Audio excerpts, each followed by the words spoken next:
नमस्कार, सत श्री अकाल, राम राम सा, भगनी वणक्कम। आप सभी को ऑल न्यूज़ मीडिया में फिर से स्वागत है। जितने भी व्यूअर्स जुड़े हुए हैं, सभी से विनम्र निवेदन है, please don't forget to like, subscribe and share the all news media. अगर आप कंट्रीब्यूट करना चाहते हैं तो यूपीआई स्क्रीन के ऊपर है। अगर आप फीडबैक देना चाहते हैं तो सभी के सभी लिंक्स डिस्क्रिप्शन बॉक्स में है। कर्नाटका में आज इलेक्शंस हैं, आज के दिन इलेक्शंस हैं and people should go out and won't like a picnic. And उसके साथ ही एक बहुत बड़ा स्टेटमेंट कल डीके शिव कुमार का आया, जो हम पिछले कुछ हफ्तों से प्रेडिक्ट करते जा रहे थे, that there is an internal rift in Congress. I have a hunch, I have a this thing, मतलब मेरी सिक्स सेंस कहती है कि ये जो पार्टी है ये 5 साल कंप्लीट नहीं करेगी अपने। और इस मुद्दे पे हमारे साथ जुड़े हुए Suresh Kochattil sir, political and social observer and analyst. Sir Hyderabad में रहते हैं and straight from Hyderabad. Sir very warm welcome on the show. जी सर। Thank you. नमस्ते। जी sir. Sir DK Shiv Kumar का इतना बड़ा स्टेटमेंट पहले कभी नहीं आया, that to publicly is announcing that he is CM candidate. जी। उनको तो अग्रीमेंट था ना, जब कर्नाटक में मुख्यमंत्री का सिलेक्शन जब हुआ था तो अग्रीमेंट बहुत क्लियर था। उसमें ये बताया गया था कि 1.5 साल और 2.5 साल तक ये रहेंगे और 2.5 साल वो रहेंगे। वो अग्रीमेंट पे आए थे। लेकिन हम जो देख रहे हैं अभी हालत जो कर्नाटक का बन रहा है, एक तरफ तो पानी की किल्लत बेंगलोर सिटी में हो रही है, ड्रॉट जो हो रहा है वो कर्नाटक में सारी जगह पे हो रहा है, और ये लोग फ्री भी देते गए, ये लोग 6 गारंटी 7 गारंटी देते गए, पैसे नहीं है। अभी सेंट्रल गवर्नमेंट से पैसे मांग रहे, सुप्रीम कोर्ट गए थे कि हमें ड्रॉट रिलीफ दे दो। तो भैया आपके पास जो पैसे थे वो क्या किए? तुमने तो फ्री बस राइड, फ्री गैस सिलेंडर सब में लगवा दी। तो डीके शिव कुमार और एक शिंदे बनेंगे? हाँ जरूर बन सकते हैं, क्यों नहीं बन सकते हैं। मैं उनका एक एग्जाम्पल देता हूँ आपको। उनका जो पावर है, डीके शिव कुमार तेलंगाना के इंचार्ज भी है, और तेलंगाना में जो इलेक्शन हुआ था ज़्यादातर उसका जो पॉलिटिकल स्ट्रैटेजिस्ट थे वो डीके शिव कुमार थे। ऑफकोर्स रेवंत रेड्डी लीडर थे, लेकिन रेवंत रेड्डी हम सबको पता है कि वो तो संघ के बैकग्राउंड से आते हैं, वो आरएसएस में थे, वो एबीवीपी के थे। तो कांग्रेस वालों को कभी भी डाउट था कि रेवंत रेड्डी, लेकिन शिव कुमार ने बहुत अच्छा मैनेज किया था कैंपेन को, और पैसे भी है उनके पास, क्योंकि उनके भाई का पैसे, भाई का जो एसेट देखिए, डीके सुरेश जो है वो 600 करोड़ की बात कर रहे हैं। तो राहुल गांधी का अगर वो सर्वे जब बनेगा, जो पैसे खींचने का सर्वे है, उसमें तो सबसे पहले टारगेट तो डीके शिव कुमार का फैमिली होना चाहिए। और हमको सबको पता है कि जो जो बहुत सारे केसेस जो है वो तो चल रहे शिव कुमार के खिलाफ। लेकिन मोस्ट इंपॉर्टेंट थिंग ये है, क्योंकि वहाँ का जो कैस्ट कॉम्बिनेशन है कर्नाटक का, दो कम्युनिटीज है, एक तो लिंगायत है और एक वोकलिगास है। वोकलिगास जो है वो कभी भी चाहते हैं कि उनके आदमी मुख्यमंत्री बने, तो नेचुरली उनका जो प्रेशर रहेगा मुख्यमंत्री बनने पे, वो एक्सपेक्टेशन था कि शिव कुमार मुख्यमंत्री बनेंगे एक बार, लेकिन हुआ नहीं। कुरुबा कैस्ट से आए हुए सिद्धरामैया मुख्यमंत्री बन गए, और ये बैकवर्ड कास्ट है। उसको एसटी में लाने का एक प्रपोजल था जो शेड्यूल्ड ट्राइब स्टेटस में सिद्धरामैया ने खुद किया था, वो यूनियन गवर्नमेंट के पास अटका पड़ा हुआ है। तो ये जो कांग्रेस का परिस्थिति अभी, ये जो मेल्टडाउन होने वाला, ये सिर्फ आप एक तो हिमाचल खत्म हो गया। एक्चुअली मैं हिमाचल की बात भी नहीं करना चाहता, लेकिन झारखंड का गवर्नमेंट गिर सकता है इसके बाद, क्योंकि सोरेन तो हेमंत सोरेन तो जेल में पड़ा हुआ है। दिल्ली का गवर्नमेंट गिर सकता है। इलेक्शन के बाद अगर बीजेपी ने एक कॉम्प्रहेंसिव मेजोरिटी ले लिया, जो दिख रहा है अभी, तो आप स्टैम्प पेपर पे लिख के ले लीजिए, ये 3 गवर्नमेंट पहले गिरेंगे। ममता बनर्जी फिर भी पकड़ के वहां कुछ ना कुछ करके बैठ जाएगी, लेकिन ये 3 गवर्नमेंट जो है, हिमाचल प्रदेश तो गया है ऑलरेडी, कर्नाटक जाएगा और दिल्ली भी जाएगा। कांग्रेस का ये हाल हो जाएगा कि उसके एक भी स्टेट में, एक भी राष्ट्र में उनका गवर्नमेंट नहीं होगा।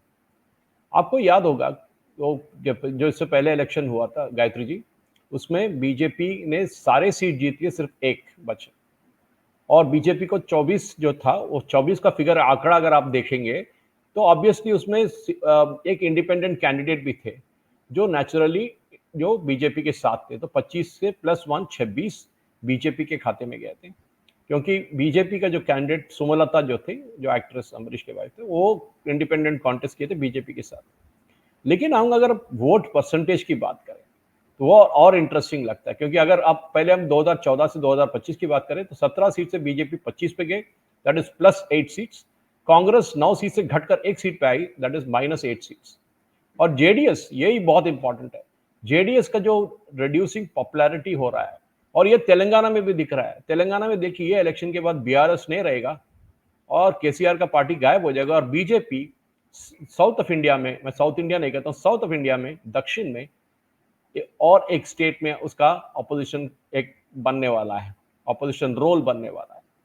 तो कर्नाटक में अगर हम देखे भी जाए तो ये जो इलेक्शन 2014 में हुआ था, बीजेपी को तकरीबन 43% वोट शेयर मिला था, लेकिन जब वो 2019 पे आया था तो 51.38 8% की उनको इंक्रीज मिला था। कांग्रेस को वही 8% घट गया था। इसी के कारण कांग्रेस को जो 2019 के लोकसभा थे उसमें उनको बहुत बुरी तरह शिकस्त खाना पड़ा उनको। और जेडीएस का वोट शेयर वही 10% पे अटका हुआ है, 9.67। इस बार जेडीएस ने पहचान लिया और देवेगौड़ा जी बहुत स्मार्ट है, उनको मालूम है, भूतपूर्व प्रधानमंत्री है हमारे, तो उनको पता है कि क्या होने वाला है। तो ये ना हो कि पार्टी गायब भी हो जाए, इससे पहले बीजेपी से हाथ मिला लिया उन्होंने। और जब अगर हम असेंबली की बात करेंगे तो लोग कहेंगे अरे असेंबली में तो बीजेपी हार गई थी। हाँ, हार रही थी, लेकिन याद रखना बीजेपी का वोट परसेंटेज गिरा नहीं था। बीजेपी का vote percent around I think 36.3 था, वो 36 होके घट गया, सिर्फ 0.3%। लेकिन बीजेपी के सीट घट गए, ऑलमोस्ट 38 सीट्स बीजेपी हार गई थी। गए सौ साल, इससे पहले 2014 में अगर आप याद रखें गायत्री जी, कांग्रेस को 42 जो परसेंटेज अभी मिला था उससे कम 38 मिला था। 38% था उनका वोट शेयर, लेकिन उनका सीट कम था। तो ये बीजेपी से ज्यादा वोट शेयर था, लेकिन इससे पहले जो इलेक्शन हुआ था उसमें सीट घट गया था कांग्रेस का। तो इंटरेस्टिंग है कर्नाटक में, क्योंकि ये जो पॉलिटिक्स है और वहाँ जो मठ्स है गायत्री जी, वो बहुत इंपॉर्टेंट रोल प्ले करते हैं। धारवाड़ में हमने देखा था कि एक मठ के स्वामी जी तो अपने नॉमिनेशन भी फाइल कर दिए थे प्रहलाद जोशी के खिलाफ, क्योंकि वो कहते कि हमारे कम्युनिटी के लिए कुछ नहीं किया बीजेपी ने, लेकिन फिर उनको विड्रॉ कराया गया। तो ये मठ का रोल जो है वो आप बाकी स्टेट्स में नहीं दिखता हूँ आपको ज़्यादा। ये मठ, क्योंकि मैं कर्नाटक में काम कर चुका हूँ, वहाँ एक सबसे बड़ा न्यूज़पेपर जो था उसमें मैं 4 साल बैंगलोर में काम किया था, उसके बाद हैदराबाद में मुझे ट्रांसफ़र हो गया था। तो मैं घूमता था ये इंजीनियरिंग कॉलेज के एडमिशन के एड्स के लिए, एडवर्टाइजमेंट्स के लिए, और जब देखता था इनका जो रेवेन्यू मॉडल है वो कोई, अभी तो अंबानी अदानी कह सकते हैं, लेकिन उससे कोई कम नहीं था इनका। बिजनेस माइंडेड थे ये सारे के सारे। कोई रिलीजियस कैरेक्टर था, वो गौशाला चलाते थे, वो अन्नदानम कराते थे, ऑर्फनेजेस चलाते थे, स्कूल चलाते हैं, कॉलेज चलाते हैं। अच्छी बात है, क्योंकि हम देखते हैं कि अगर हम कन्वर्जन का, जो क्रिश्चियन का मिशनरीज का कन्वर्जन है, वो लोग एजुकेशन से स्टार्ट करते हैं, एजुकेशन में पहले पकड़ते हैं। वो बोलते हैं कि स्कूल चाहिए फुकट में आ जाओ, हमारे पास स्कूल है, कॉलेज चाहिए हमारे पास कॉलेज है, यूनिवर्सिटी चाहिए हमारे पास यूनिवर्सिटी है, हॉस्पिटल चाहिए हमारे पास हॉस्पिटल है, सब कुछ हमारे पास आ जाइए। तो ये जो मठ का रोल था जो कर्नाटक में था, ये बहुत ही इंपॉर्टेंट है। और क्वाइट ऑफन ये देखते हैं कि ये जो रिलीजियस लीडर्स है, ये इलेक्शन से पहले पॉलिटिशियंस को रिसीव करते हैं, वो लोग दक्षिणा देते हैं, पांव छूते हैं, पॉलिटिकल लीडर्स आके सब करते हैं। लेकिन बीजेपी को कर्नाटक में इस बार जो सर्वेज आए हैं और मेरे जो ग्राउंड रियलिटी है, जो रिपोर्ट्स है, वो कहती है कि बीजेपी को 1 या 2 सीट का नुकसान हो सकता है, उससे ज्यादा नहीं। 25 जो था, 26 था इंक्लूडिंग सुमलता था, ये बार शायद वो घटकर 22-23 तक तो पक्का आ जाएगा। बीजेपी को 23 ही आएगा अगर वोट, जेडीएस का वोट बिल्कुल बराबर से ट्रांसफर हो जाए बीजेपी में। स्पेशली इनका जो स्ट्रॉन्ग एरियाज है, हसन है, जैसा इनका मांडिया है, वो एरिया में अगर वो वोट ट्रांसफर हो जाए बीजेपी की तरफ, देन फिर बीजेपी इलेक्शन बिल्कुल लैंडस्लाइड हो सकता है। इंटरेस्टिंग सर, डी के शिव कुमार का इतना बड़ा स्टेटमेंट कि अगर आप मुझे चीफ मिनिस्टर बनते हुए देखना चाहते हैं तो वोट करें कांग्रेस के लिए। इनके साथ कितने एमएलए होंगे? और आपने एक लाइन बोली और मेरा ध्यान उसी पे अटका हुआ है, एकनाथ शिंदे मूवमेंट। एकनाथ शिंदे शिवसेना को तोड़कर जिस तरीके से गुवाहाटी ले गए थे, असम ले गए थे, can we expect something of that sort from DK Shiv Kumar? And you also mentioned कि a similar thing can happen in Himachal also. So are we expecting Eknath Shinde situation again in Himachal? जी, हो केजरीवाल की सकता तो है, छोड़ दीजिए sir, वो तो कहानी उनकी खत्म है अब, मुझे हो ऐसा सक लगता है। जी। शिंदे के पास पावर जो आया था वो उद्धव ठाकरे का वीकनेस था। उद्धव ठाकरे का, क्योंकि आपको सबको पता है कि शिंदे तो बिल्कुल एक ग्रास रूट वर्कर थे, जो पार्टी में बिल्कुल निचले सिरे से ऊपर आए थे। शायद वो ऑटो रिक्शा ड्राइवर भी थे, वो लेवल से वो शिवसेना में आए थे ऊपर। और बाला साहब ठाकरे के बहुत फेवरेट थे, तो उनको मालूम था कि पार्टी का गढ़ किधर है। Uddhav Thackeray is like Rahul Gandhi version 2.0। उनको उनको तो बिल्कुल सिल्वर स्पून में मिल गया था, पार्टी फोकट में मिल गया था उनको। और बाला साहब ठाकरे अगर होते भी तो शायद मुझे लगता कि वो कभी एक आगे बढ़ने नहीं देते उद्धव ठाकरे को। तो लेकिन let us come back to DK Shiv Kumar. वो बोल क्यों रहे हैं? दो बात है इसमें। एक तो है कि जो इनके पास आप पूछ रहे थे एमएलए है ही नहीं। कर्नाटक में सिर्फ यही बात आपको याद रखना है गायत्री जी की सिद्धरामैया के पास ऐसे कोई, सिद्धरामैया आए कहां से? वो तो आउटसाइडर है कांग्रेस में, बाहर से आए थे, तो नेचुरली वो तो उनको तो सपोर्ट कांग्रेस के अंदर से बहुत कम है। डीके शिव कुमार के पास पैसा है और मसल पावर है, ये दोनों वो यूज करेंगे। अगर आप याद रखेंगे लास्ट टाइम आई थिंक एक जो सीट कांग्रेस ने जीता था वो डीके सुरेश का था। आई थिंक बैंगलोर रूरल से जीते थे वो एक बार, डीके शिव कुमार के भाई। तो सोचिए कांग्रेस हर तरह से पूरा लूट गया था 2019 के इलेक्शन में। कर्नाटक में एक सीट जो जीता था वो डीके शिव कुमार के भाई ने जीता है। वो दिखाता है कि पावर क्या है, क्योंकि अगर आप एक लोकसभा सीट जीते तो आप 6 असेंबली सीट होता है उसमें।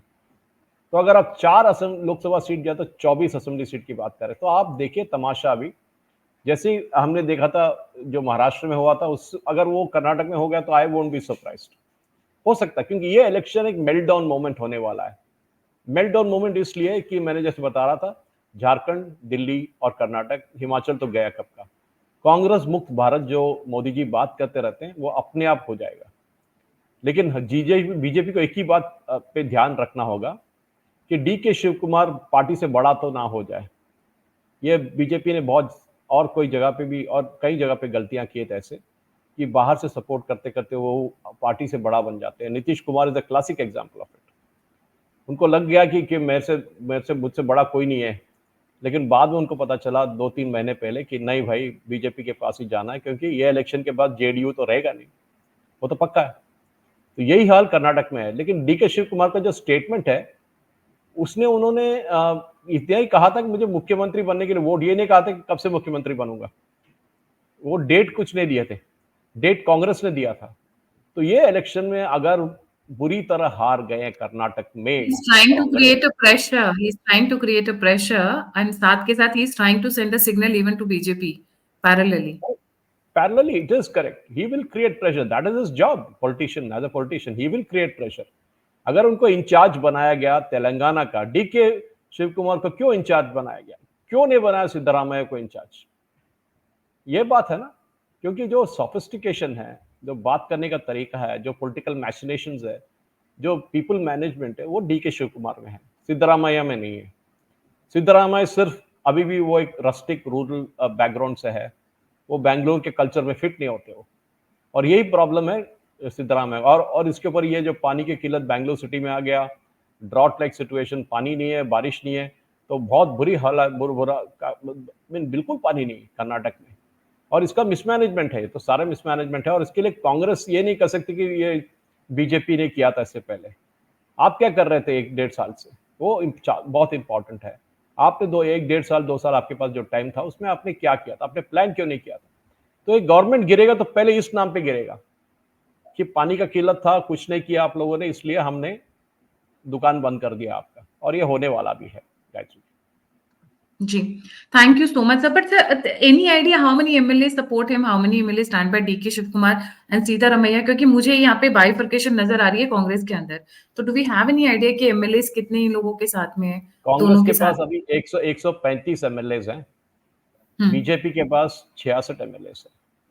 नो नो, मैं majority, DK Shiv Kumar versus मैंने मेजॉरिटी की बात कर रहा हूँ मैं। वो कट ऑफ मार्क कहाँ आएगा वो पता करने के लिए बोल रहा हूँ आपको।